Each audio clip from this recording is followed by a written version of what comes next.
할렐루야, 반갑습니다. 오늘도 하나님의 은혜와 축복이 여러분과 여러분의 가정에 충만하시기를 주의 이름으로 축원을 드립니다.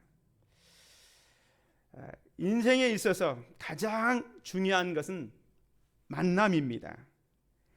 인간은 만남의 존재입니다.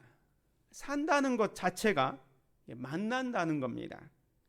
부모와의 만남, 조금 크면 선생님과의 만남, 그다음에 친구와의 만남, 나중에 결혼해서 배우자와의 만남, 또 직장 동료와의 만남, 좋은 책과의 만남, 더 나아가서 많은 사람들과의 만남이 계속됩니다. 그런데 이 만남이 우리 삶에 행복과 불행을 가져다 준다는 거죠. 인생의 행복과 불행이 이 만남의 통을 통해서 결정이 됩니다. 죄송하지만 배우자도 마찬가지입니다. 좋은 여자를 만난 남자는 행복합니다. 또한 좋은 남자를 만난 여자도 행복한 삶을 살게 됩니다. 마찬가지로 학생은 좋은 선생님을 만나면 실력이 향상됩니다. 또한 선생님도 뛰어난 제자를 만나야 가르치는 보람을 느낄 수 있습니다. 자식은 부모를 잘 만나야 하고 부모는 또 자식을 잘 만나야 합니다. 농사를 짓는 그 입장에서 보면 씨앗은 땅을 잘 만나야 하고 또 땅은 씨앗을 잘 만나야 합니다. 국가적으로도 마찬가지입니다. 국민은 나라의 지도자를 잘 만나야 됩니다.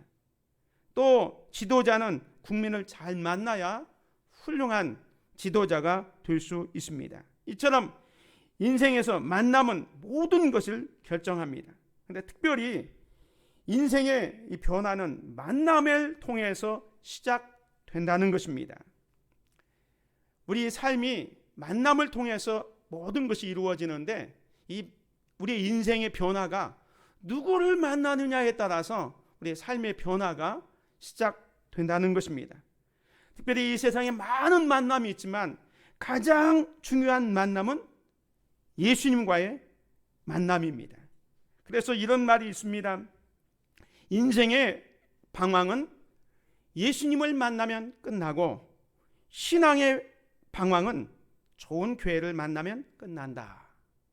이런 말이 있는데 첫 번째 말씀은 진리인 것 같아요. 인생의 방황은 예수님을 만나면 끝납니다. 근데 두 번째는 늘 우리 교회가 정말로 좋은 교회인가? 좋은 교회가 되었으면 좋겠다는 소망을 갖고 있는데 아무쪼록 우리 한수부류교회가 정말로 신앙의 방황을 하는 자들이 우리 교회에 와서 정말로 그 신앙의 방황을 끝내는 그러한 좋은 교회가 되기를 소망합니다. 우리가 이제 네 번째 주에는 행복나눔 축제를 준비하고 있습니다.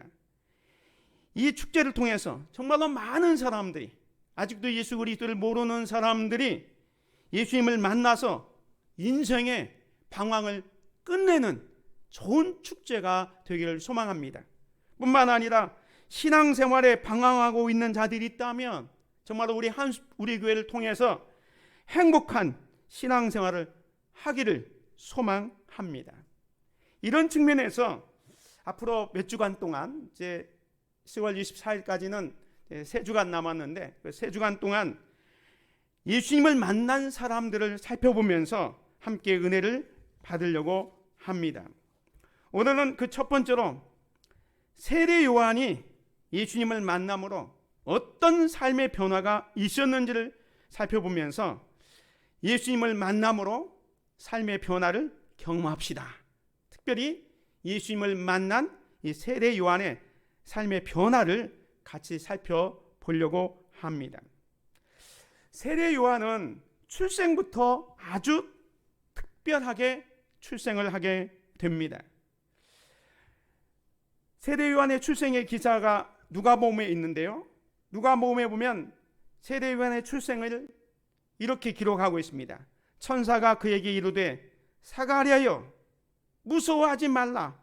너의 간구함이 들린지라 네 아내 엘리사벳이 네게 아들을 낳아 주리니 그 이름을 요한이라 하라.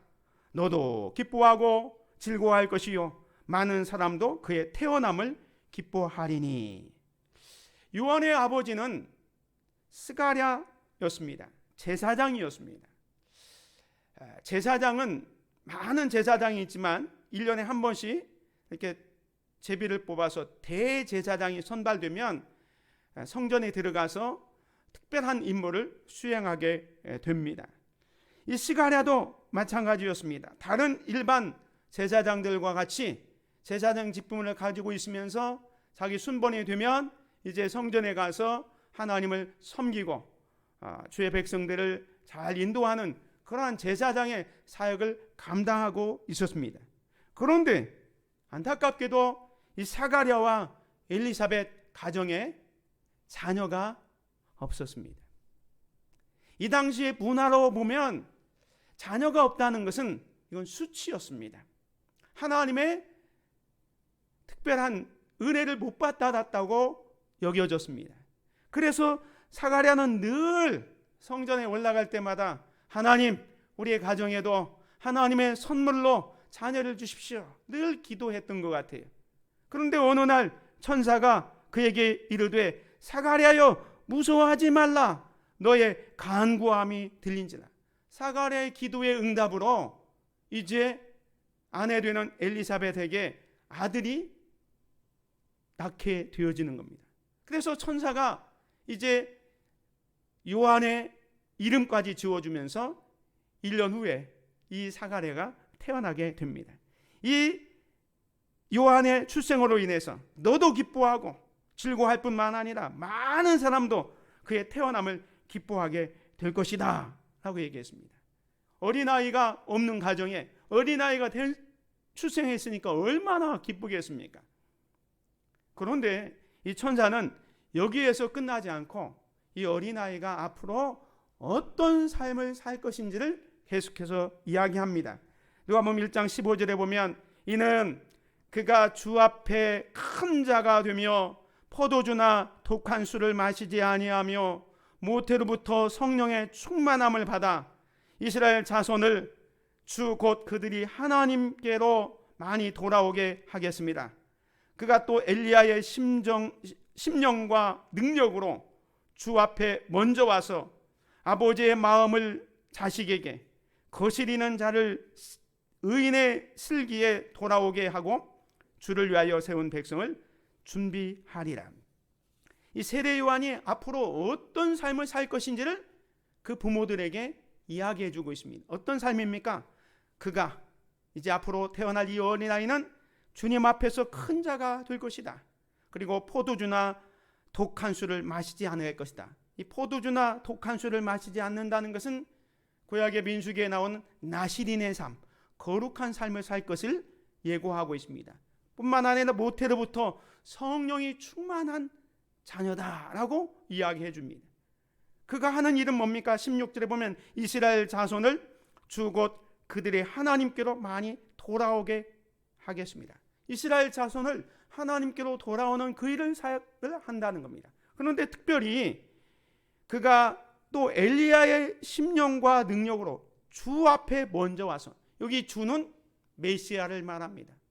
메시아부터 먼저 와서 아버지의 마음을 자식에게 거스리는 자를 의인의 슬기에 돌아오게 하고 주를 위하여 세운 백성을 준비하리라 하면서 메시아의 앞길에 준비하는 자로 사역을 할 것을 이야기하고 있는 겁니다. 아주 특별하게 살 것을 지금 말해주고 있는 겁니다. 아마도 이 세례 요한의 아버지 스가랴와 엘리사벳은 이 요한을 낳고 키우면서 어떤 이야기를 했을 거예요. 야, 요한아, 너는 특별한 은혜로 하나님이 우리에게 주신 거야. 우리에게 자녀가 없었는데 내가 늘 기도하다가 기도의 응답으로 너를 얻게 되었는데 천사가 말하기를 너는 특별한 존재로 이야기하더라. 하나님 앞에서 큰 자가 되고 앞으로 너는 포도주나 독수를 마시지 않은 거룩한 나신이로 살아야 된다. 너는 이스라엘을 백성들을 하나님께로 인도하는 그런 사명을 감당해야 된다. 너는 메시아가 앞으로 올 텐데 그 메시아의 앞길을 준비하는 그 사명을 가지고 있단다 하면서 자나깨나 그 양육을 하면서 요한에게 교육을 했을 겁니다. 요한은 죄송하지만 귀가 따갑 정도로 계속 그런 아버지 어머니의 그 교육을 받고 성장을 했습니다. 그래서 요한도 그래, 나는 하나님 앞에서 특별한 존재야. 나는 특별한 사명을 가지고 일을 해야지. 특별히 메시아가 오길 텐데 그 메시아의 오심을 준비하는 사역을 해야 된다. 이런 생각을 가지고 생활을 했던 것 같아요. 그래서 요한의 생활은 아주 특별한 활동을 하게 됩니다. 첫 번째로 요한은 이 나시린으로서 광야에서 생활을 하게 됩니다. 아까 처음에 그 천사가 사가랴에게 얘기했던 것처럼 그가 주 앞에 큰 자가 되며 포도주나 독한 술을 마시지 아니하고 거룩한 삶, 구별된 삶을 살게 됩니다. 그래서 그저 평화롭게 또 집에서 안락하게 생활하지 않고 이 광야로 나가서 생활합니다. 그래서 마태복음 오늘 본문 앞에 보면 이 요한이 낙태털 옷을 입고 허리에 가죽띠를 입고 띠를 띠고 음식은 메뚜기와 석청이었더라. 금욕주의는 아니지만 거룩한 삶, 하나님 앞에서 구별된 삶을 살기 위해서 일부러 먹는 음식도 여기 보면 메뚜기나 석청과 같은, 그리고 옷도 낙타 털옷을 입고 생활을 하게 되는 것입니다. 그리고 실제로 광야에서 그런 생활만 하는 게 아니라 광야에서 그는 광야에 외치는 소리로 생활하게 됩니다. 오늘 마태복음 3장에 보면 그때에 세례 요한이 이르러 유다 광야에서 전파하여 말하되 회개하라, 천국이 가까이 왔느니라 하였으니 그는 선지자 이사야를 통하여 말씀하신 자라. 일러스되 광야에 외치는 자의 소리가 있어 이르되 너희는 주의 길을 준비하라, 그가 오실 길을 곧게 하라 하였느니라. 어렸을 때에 자기 부모가 세례 요한이 어떻게 삶을 살아야 될 것을 쭉 얘기해 줬잖아요. 그래서 이 요한도 자기 나름대로 아마 내가 앞으로 메시아의 그 오실 길을 준비해야 되는데 어떻게 준비해야 될까? 자기 나름대로 준비를 했어요. 그 준비 과정이 뭐냐? 성경을 읽는 거죠. 과연 성경에 메시아가 어떻게 오실 것인가를 쭉 읽다가 이 이사야의 말씀을 읽은 거예요. 메시아가 오기 전에 광야에 외치는 소리가 있다고 하는데 나도 이 광야에 나가서 회개하라, 천국이 가까웠다, 메시아의 오심을 준비하는 메신저로서 그 사역을 감당하겠다고 해서 지금 광야로 나가서 실제로 광야에 외치는 소리로서 그 사명을 감당하고 있는 겁니다. 뿐만 아니라 이제 메시아가 오시면 지금 죄악에 있는 사람들이 그 메시아를 맞아들일 수 있도록 어떻게 합니까? 여기 보면 회개하라, 천국이 가까웠느니라 하면서 그 많은 사람들에게 회개의 세례를 베풀죠. 요단강에서 세례 요한에게 나오는 자들이 세례를 받습니다. 오늘 본문 말씀 그 3장 5절에 보면 이때 예루살렘과 온 유다와 요단강 사방에서 다 그에게 나와 자기들의 죄를 자복하고 요단강에서 그에게 세례를 받더니, 요한에게 와서 세례를 받습니다. 이 세례라는 의미는 죄를 씻는다라는 의미를 갖고 있거든요. 그래서 이제 많은 사람들이 여기 보면 예루살렘과 온 유다와 요단강 사방에 있는 사람들이 이 요한에게 와서 자기들의 죄를 고백합니다. 그리고 세례를 받습니다. 요한은요, 그 당시에 종교 지도자들, 이 바리새인이나 서기관들을 향해서 뭐라고 합니까? 여기 보면 독사의 자식들아, 누가 너희를 가르쳐 임박한 진노를 피하라 하더냐 하면서 이 당시의 종교 지도자를 내서 독서를 이야기하고 거룩한 삶을 계속하게 되는 것입니다. 아주 특별한 삶을 이 세례 요한이 살게 되지요. 그런데 이 세례 요한이 특별한 만남을 갖게 됩니다. 오늘 이 말씀을 같이 생각해 보려고 합니다. 세례 요한은 특별하게 출생했습니다. 특별한 삶을 살았습니다. 그런데 이 세례 요한이 오늘 본문에 보면 특별한 만남을 경험하고 있다는 거예요. 오늘 본문 말씀 3장 13절에 보면 이때에 세례 요한이 요단강에서 많은 사람들에게 세례를 베풀고 있는 이때에 예수께서 갈릴리로부터 요단강에 이르러 요한에게 세례를 받으러 하시니 요한이 말려 이르되, 요한이 말립니다. 자기는 당시의 종교 지도자들이나 의식하는 서기관 바리새인들, 또 엄청나게 죄를 짓고 있는 그 사람들이 앞으로 오실 메시아를 맞이하기 위해서 회개하라, 천국이 가까웠다 외쳤을 뿐만 아니라 그들을 위해서 회개의 세례를 베풀었는데 이 예수님이 자기에게 세례를 받으러 나오는 거예요. 깜짝 놀랐습니다. 그래서 뭐라고 합니까? 내가 당신에게 세례를 받아야 할 터인데 당신이 내게로 오시나이까? 세례 요한과 예수님의 만남, 예수님과 세례 요한의 만남은 아주 이 요한에게 정말로 엄청난 놀라움으로 다가오는 겁니다. 왜 그랬을까요?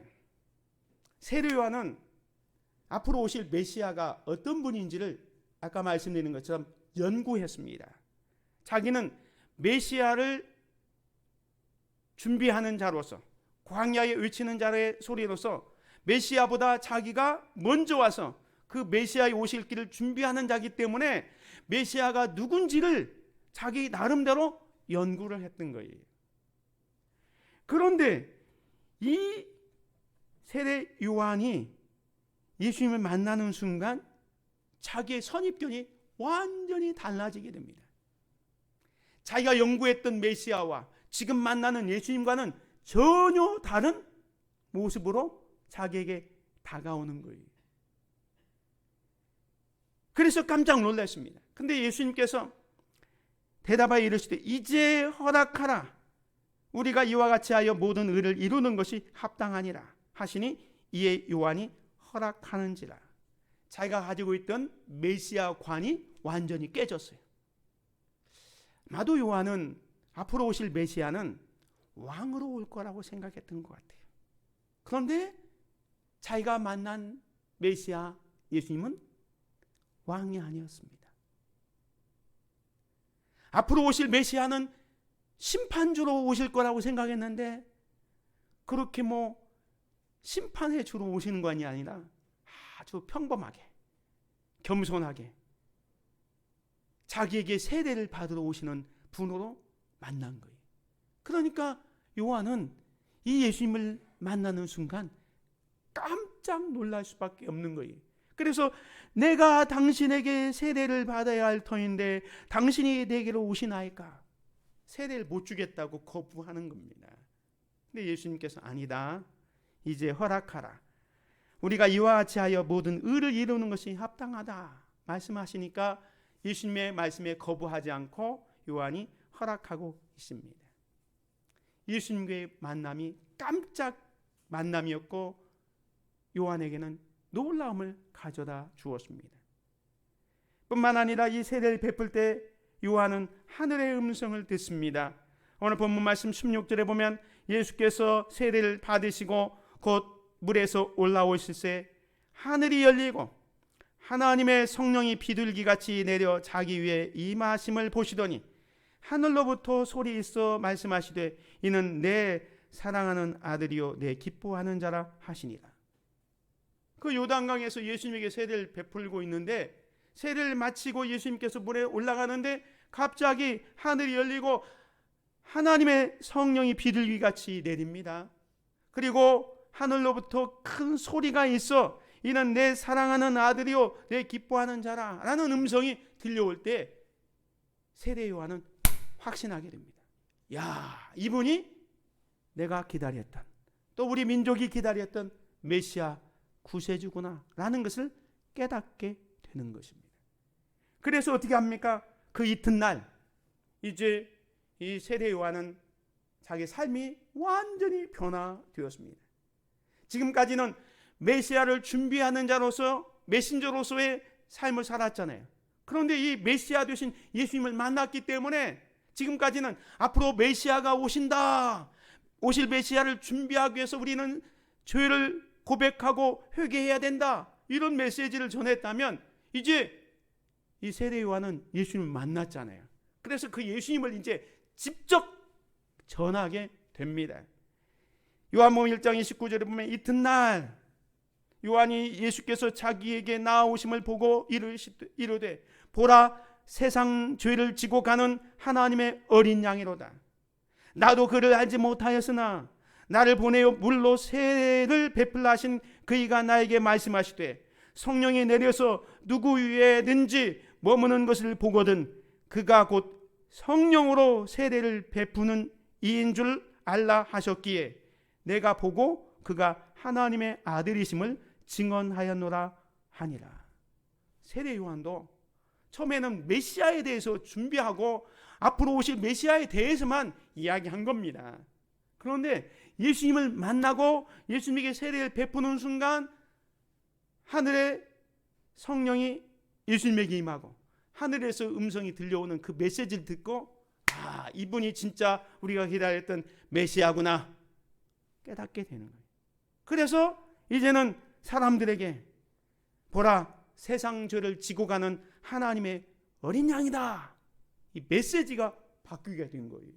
지금까지는 앞으로 메시아가 오실 것이니까 그 메시아를 준비해야 된다, 이런 식의 메시지였다면 지금은 예수님을 직접 향하면서 보라, 저분이 우리의 죄를 담당할 메시아다, 구세주다 하면서 예수님을 하나님의 아들로 증언하고 있다는 거예요.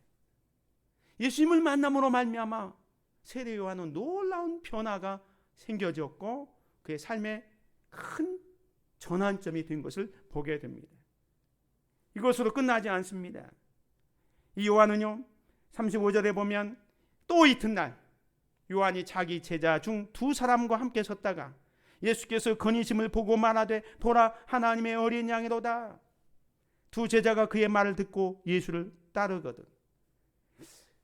세례 요한은요 지금까지 세례 요한의 제자들도 많았어요. 그런데 이 세례 요한이 메시아를 만난 다음부터는 자기가 제자들을 삼는 게 아니라 오히려 예수님을 제자들에게 소개합니다. 나는 메시아를 준비하는 사람이지 메시아가 아니다. 진짜 메시아는 저분이다. 나는 저분은 정말로 흥해야 되고 나는 망해야 된다. 나는 저분의 신발끈을 묶기도 감당하지 못하겠다 하면서 제자들에게 메시아 되신 예수님을 소개합니다. 이게 뭡니까? 사명자가 된 거예요. 지금까지는 메시아를 준비하는 그런 역할을 했다면 이제는 예수님 만난 다음부터는 자기 주변의 사람들에게 저분이 메시아야, 저분이 우리의 구세주야, 저분을 따라가야 구원과 영생이 있다. 자기 제자들에게 예수님을 소개하고 있는 거예요. 소개한다는 것은 자기가 맡은 사명, 예수님을 증거하는 사명을 지금 감당하고 있다는 겁니다. 이처럼 세례 요한은 예수님과의 만남이 아주 특별한 만남이 되었습니다. 오늘 이 만남을 통해서 우리가 몇 가지를 배우기를 원합니다. 세례 요한과 예수님의 만남을 통해서 배울 점이 뭘까? 이 세례 요한의 경우 예수님의 만남으로 말미암아 엄청난 변화를 가져왔습니다. 그는 자신의 삶 속에서 그렇게 중대한 역할을 하실 분을 지금까지 꾸준히 연구해 왔다고 그랬잖아요. 책으로 경험한 거예요. 그런데 이제는 예수님을 직접 만나고 나서 자기가 생각했던 메시아관이 달라졌고 예수님을 통해서 삶의 가치관이 변했고 예수님을 통해서 정말로 그의 사명을 더욱더 굳건하게 할 수 있었다는 거예요. 그래서 오늘 저와 여러분들도 이 세례 요한과 예수님의 만남을 통해서 무엇을 배울 것인가? 첫 번째로는 오늘 저와 여러분들도 예수님을 만나면요, 여러분도 놀라게 될 것입니다. 예수님을 이렇게 듣기만 하고 또 여러분이 알고 있는 어떤 책으로만 경험하는 그런 예수님이 아니라 직접 인격적으로 예수님을 만나게 되면 우리는 놀라운 경험을 하게 된다는 거예요.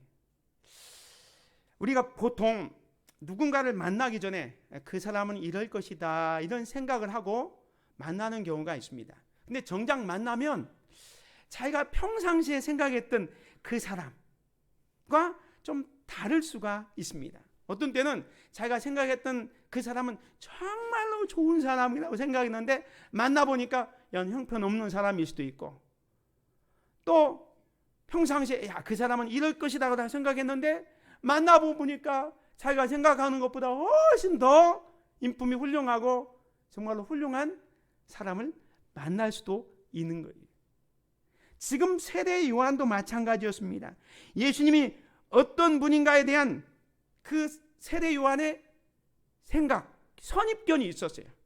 아까 말씀드린 것처럼 앞으로 오실 메시아는 만왕의 왕으로 올 것이다. 왕은 위엄이 있고 큰엄하고 그래서 마치 이 세상을 통치하고 다스리는 그 권력자로 올 것이다. 이런 선입견을 가졌는데 막상 세례 요한이 예수님을 만나니까 예수님은 왕처럼 행동하지도 않았습니다. 예수님은 심판자처럼 행동하지도 않았습니다. 오히려 세상 죄를 지고 가는 하나님의 어린 양처럼 행동을 하셨습니다. 그래서 똑같이 다른 사람들이 세례를 받는 그 요단강에 자기도 같이 주인들과 함께 들어가셔서 세례를 받는 모습을 보면서 세례 요한이 놀랐다고 했잖아요. 오늘 우리들도 마찬가지입니다.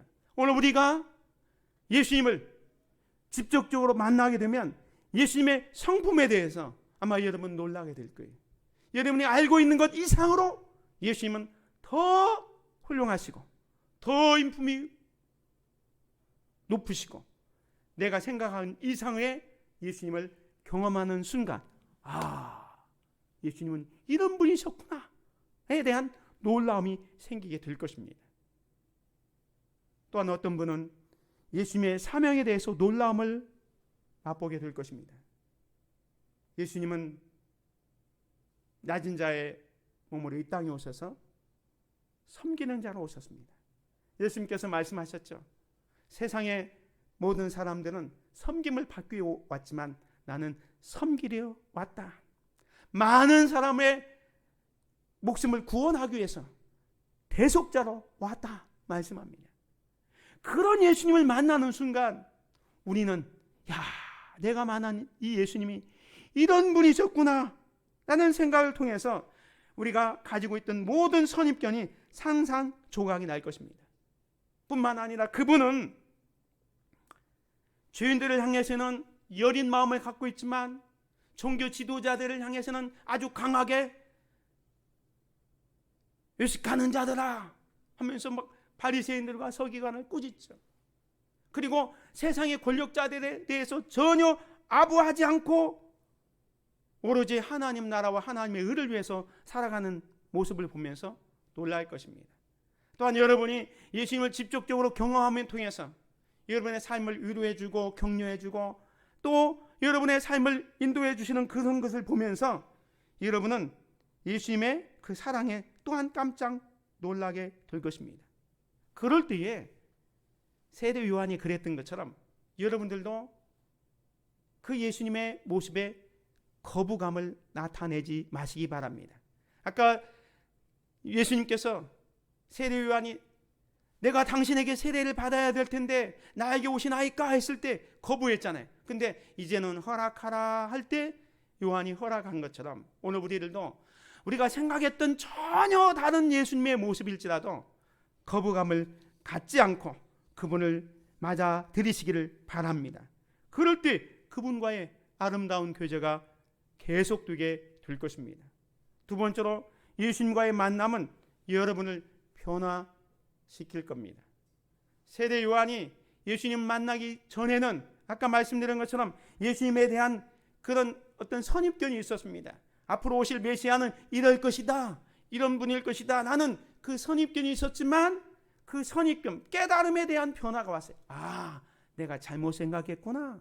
앞으로 오신 메시아, 내가 만난 이 예수님은 이런 분이셨구나라는 이 깨달음의 변화가 온 거예요.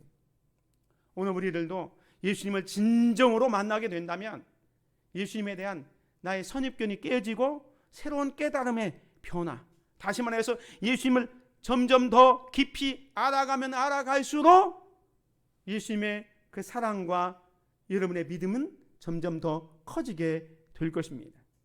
뿐만 아니라 세례 요한이 예수님을 만난 다음에는 메시지가 변했다 그랬죠.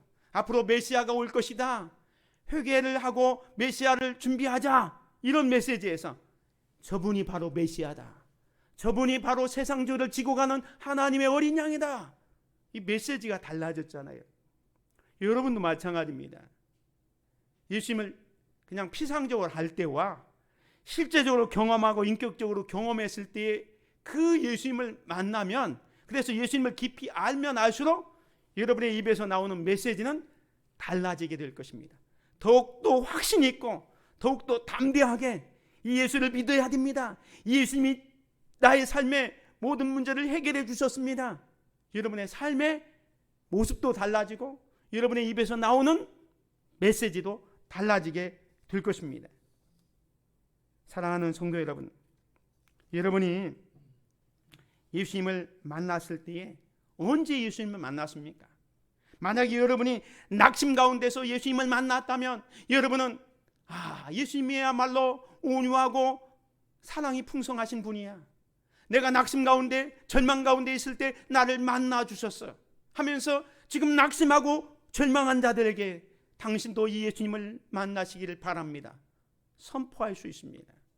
여러분 또 언제 예수님을 만났습니까? 깊은 죄악 가운데서 예수님을 만났다면 죄를 용서해 주신 그 예수님을 경험하고 죄악 가운데 있는 자들에게 당신도 예수님을 만나십시오. 당신이 어떤 죄를 지어도 주님은 당신을 용서하시고 당신을 품어 주실 것입니다. 예수님을 또 소개할 수 있습니다. 여러분이 혼돈 가운데서 예수님을 만났습니까? 그렇다면 여러분은 참 진리이신 예수님을 당당하게 선포하고 증거할 수 있습니다. 여러분이 예수님을 만날 수 있도록 다른 사람들을 향해서 복음을, 예수님을 자랑하며 증거하시기를 주의 이름으로 축원을 드립니다. 뿐만 아니라 마지막 세 번째로는 예수님과의 만남은 우리를 인도하게 될 것입니다. 이게 무슨 말이냐면, 여러분은 왜 이 땅에 태어났습니까? 인생의 목적이 무엇입니까? 어느 방향으로 인생의 여정을 걸어가고 있습니까? 어떤 삶을 살고 있습니까?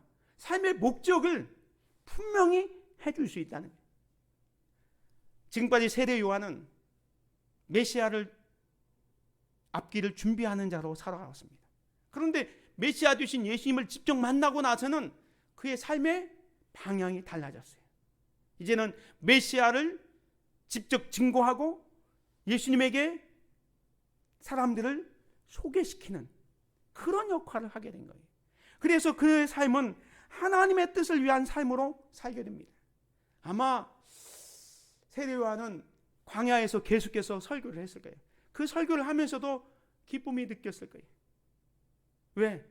나는 이 사람들에게 메시아 되신 예수님을 전함으로 말미암아 하나님의 뜻을 이루어 가고 있구나. 자기가 이 세상의 탄생 목적을 이루어 가고 있다는 것, 자기 부모에게 들었고, 그리고 그 사역을 통해서 지금 하나님의 뜻을 이루고 있다는 생각에 큰 성취감을 느꼈을 겁니다.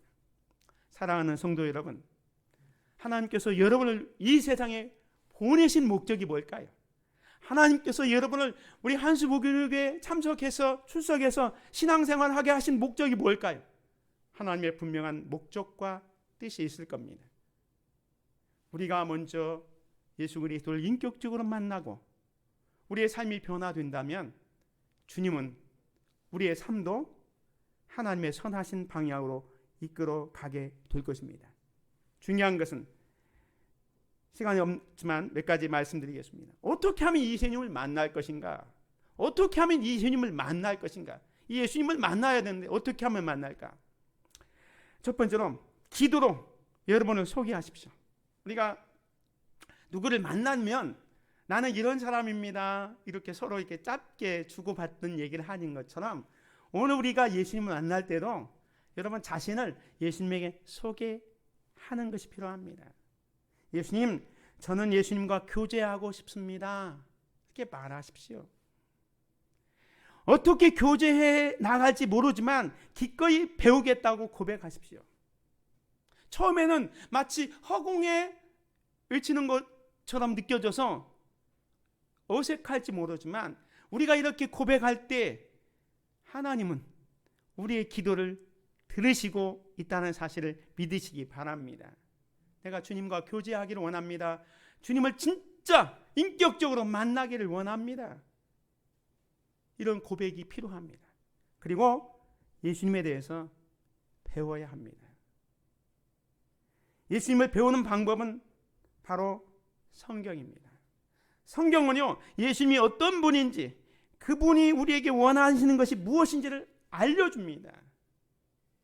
그래서 여러분이 이렇게 예배에 참석해서 예배하고 또 성도의 교제를 나누면서 성경을 공부하면서 예수님이 어떤 분인지를 배워야 됩니다. 그래서 성경을 읽고 또 그 말씀대로 순종하면서 살아가는 것이 필요합니다. 기록된 성경도 필요하지만 이제 살아있는 말씀, 하나님의 사람들과 함께 교제하고 예배하고 이런 신앙생활을 통해서 예수님이 어떤 분인지를 우리의 삶 속에서 배워야 됩니다. 그리고 그 예수님을 누리시기 바랍니다. 예수님에 대해서 더 많이 배우면 배울수록 그분을 더욱 신뢰하게 될 것입니다. 왜? 예수님을 더 많이 알아가니까 더 많이 신뢰하게 되고 더 많이 알수록 예수님의 마음을 알수록 우리는 그분의 뜻대로 살아가기를 원할 겁니다. 내가 이렇게 살아갈 때 주님은 싫어하셔. 그렇기 때문에 나도 그런 삶을 이제 더 행하지 않습니다. 내가 이렇게 행동하면 주님이 기뻐하실 거야. 주님이 뜻을 아니까 하나님이 기뻐하시는 뜻, 하나님이 기뻐하시는 일에 더욱더 적극적으로 생활할 수가 있게 되는 것입니다. 그래서 예수님 안에서 예수님을 누리시기 바랍니다. 말씀을 정리합니다. 예수님을 만남으로 삶의 변화를 경험하시기를 바랍니다.